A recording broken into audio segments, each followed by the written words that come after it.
Assalamualaikum warahmatullahi wabarakatuh. Alhamdulillahilladzi lama bil qalam alamal insana ma lam ya'lam.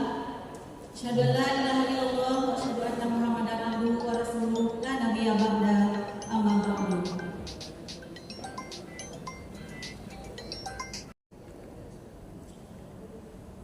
Kita minta kesediaan dari Ibu Profesor Dr. Leni Novianti, MS, SMSI, AKCA untuk memberikan materi tentang International Multidisciplinary Conference. Kemudian yang kedua, kita meminta kesediaan Bapak Mr. Iskandar Andat, PhD. Pemateri ketiga, insyaallah Profesor. Yang ketiga, Dr. Muhammad Zakir bin Hussein LCMA dari Unisa Brunei Darussalam. Kemudian berikutnya Profesor Dr. Muhammad Rozaini bin Ramli dari Perlis Malaysia.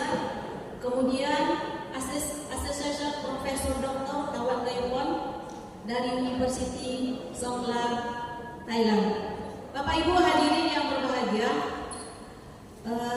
untuk pemateri pertama kita meminta kesediaan Ibu Profesor Dr. Haja Leni Novianti MS yang akan mengisi materi pertama. Sebelumnya saya akan membacakan CV dari Prof. Leni.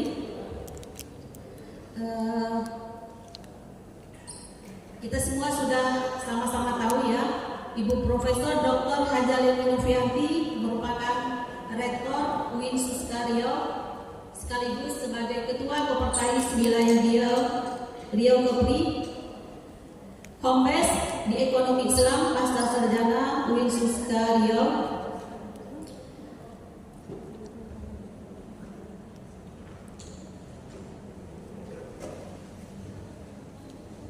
Pendidikan, beliau merupakan Profesor Akuntansi di bidang akuntansi itu pada tahun 2019. S3 Dr. Ekonomi Akuntansi Fakultas Ekonomi Universitas Padjadjaran Bandung.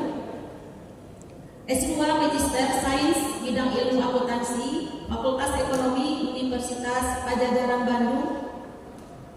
S1 Sarjana Akuntansi Fakultas Ekonomi Universitas Riau tahun 1998.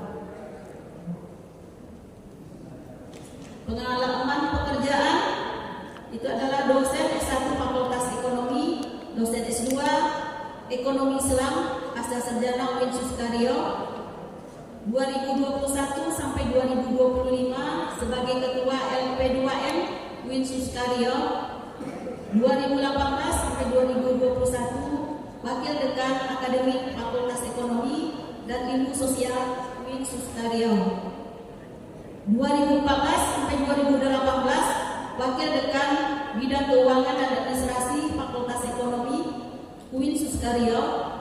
Kemudian pernah juga menjabat Ketua Program Studi Akuntansi, Auditorium Mutu Internal, Auditor Eksternal pada Kantor Akuntansi Pabrik, dan masih banyak yang lain Bapak Ibu ya. Kemudian kualifikasi profesional bidang akuntan, kemudian Kartanet Akuntan, kemudian beberapa pelatihan dan sertifikasi kompetensi yang dimiliki. Pada tahun 2025 Syarialis Manajemen Sertifikat level 4 dan banyak lagi yang lain. Bapak Ibu yang berbahagia, sepertinya kita sudah tidak sabar menunggu materi yang akan disampaikan oleh Profesor Dr. Leni Novianti. Kepadanya dipersilakan. Tapi pada saat sekarang ini dan semuanya ketika kita berbicara bagaimana pendidikan tinggi Islam bisa menjadi penengah dalam kondisi global yang kita rasakan pada saat ini, yang merupakan tantangan global bagi masyarakat kontemporer di saat ini, di mana pendidikan Islam tidak hanya dituntut sebagai institusi yang bisa sebagai penengah gitu ya, tetapi juga dituntut sebagai institusi yang memiliki moral, memiliki pembangunan manusia seutuhnya. Dan ini menjadi sebuah hal yang penting ketika kita sebagai akademisi ataupun sebagai pendidik yang berada di bawah perguruan tinggi keagamaan Islam. Dan ini relevan dengan adanya, kalau kita lihat dari SDGs yang keempat, yaitu tentang pendidikan berkualitas yang inklusif, kemudian SDGs yang ke-10 tentang pengurangan ketimpangan, kemudian SDGs yang ke-11 tentang komunitas yang berkelanjutan, serta SDGs yang ke-16 tentang perdamaian, keadilan, dan kelembagaan yang kuat. Dan ini dengan harapan bahwa perguruan tinggi Islam bisa menjadi peran dalam memajukan SDGs dan melakukan inovasi-inovasi dengan multidisipliner yang ada di perguruan tinggi. Nah, bagaimana ketika akhirnya moderasi beragama juga berada di dalam, dan ini sangat penting perannya, karena apa? Moderasi beragama itu berada di bagian tengah atau merupakan bagian yang sangat penting di dalam keagamaan Islam, dan ini nanti akan dijelaskan lebih banyak oleh Pak Iskandar, karena saya tidak akan banyak ke moderasi beragamanya ya. Jadi beliau akan lebih banyak mengulas tentang moderasi beragamanya. Dan di mana moderasi beragama ini sebagai respons strategis terhadap tantangan global yang terjadi di saat ini. Kita lihat bagaimana dalam bingkai budaya Melayu. Bapak-bapak Ibu yang saya muliakan ya. Bagi orang Melayu, moderasi itu adalah strategi bertahan hidup. Karena orang Melayu ini dia tinggal di daerah pesisir. Melayu pesisir maksud saya ya.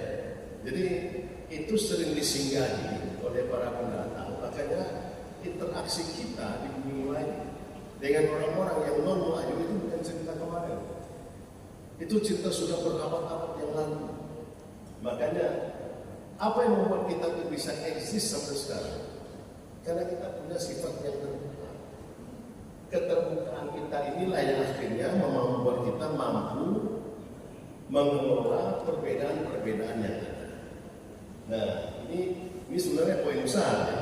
Poin besar sekali. Kenapa begitu? Karena kalau kita lihat lagi, next ya.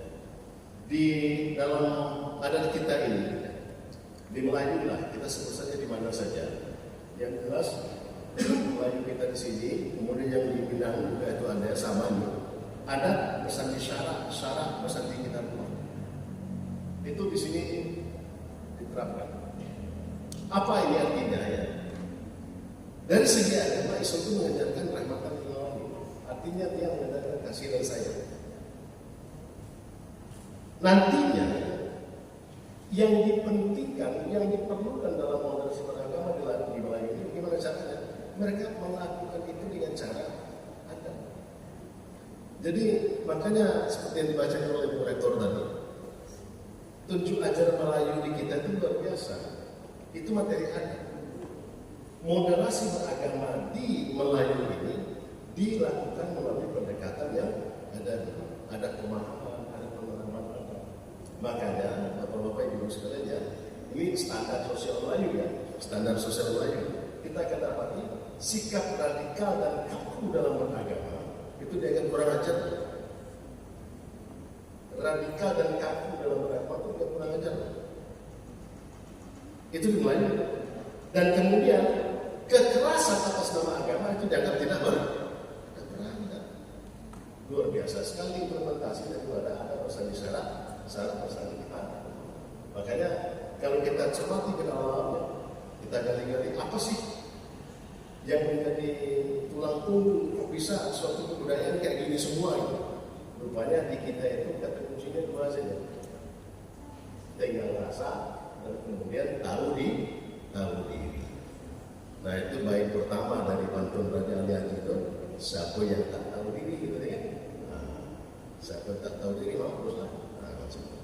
Jadi last ya, bab list ya, ini kepada perguruan tinggi. Kita di dalam hal ini sebenarnya memiliki andal yang besar. dalam memobilisasi dan membentengi program moderasi beragama di tengah-tengah masyarakat. Peran kita besar sekali. Ada 3 yang bisa kita lakukan. Pertama itu adalah dengan melakukan integrasi kurikulum dengan program moderasi beragama. Jadi ingat di slide yang kedua tadi saya katakan moderasi beragama itu bukan memoderatkan agama, tidak. Moderasi beragama itu artinya adalah kita memoderatkan cara kita beragama. Kemudian mendirikan rumah moderasi beragama, dan yang ketiga ini digitalisasi program moderasi beragama. Karena sekarang kalau menurut saya lawan kita dalam bermoderasi agama itu bukan face to face kayak gini, enggak. Kita ini sudah baik kan, sudah hebat. Jumpa dengan Chinese, oke. Jumpa dengan India, oke. Jumpa dengan Malaysia, oke. Tidak ada masalah. Ya, tapi nanti kita di medsos, nah ini yang masalah. Di medsos itu siapa yang jujur, siapa yang bohong, siapa yang berfitnah nggak jelas. Semuanya seakan-akan otentik. Apalagi sudah banyak forward seakan-akan ini you can take it for granted, maksudnya itu true. Sebenarnya tidak. Jadi ini mungkin yang perlu kita tekankan, dan yang terakhir ya, saya ucapkan terima kasih banyak.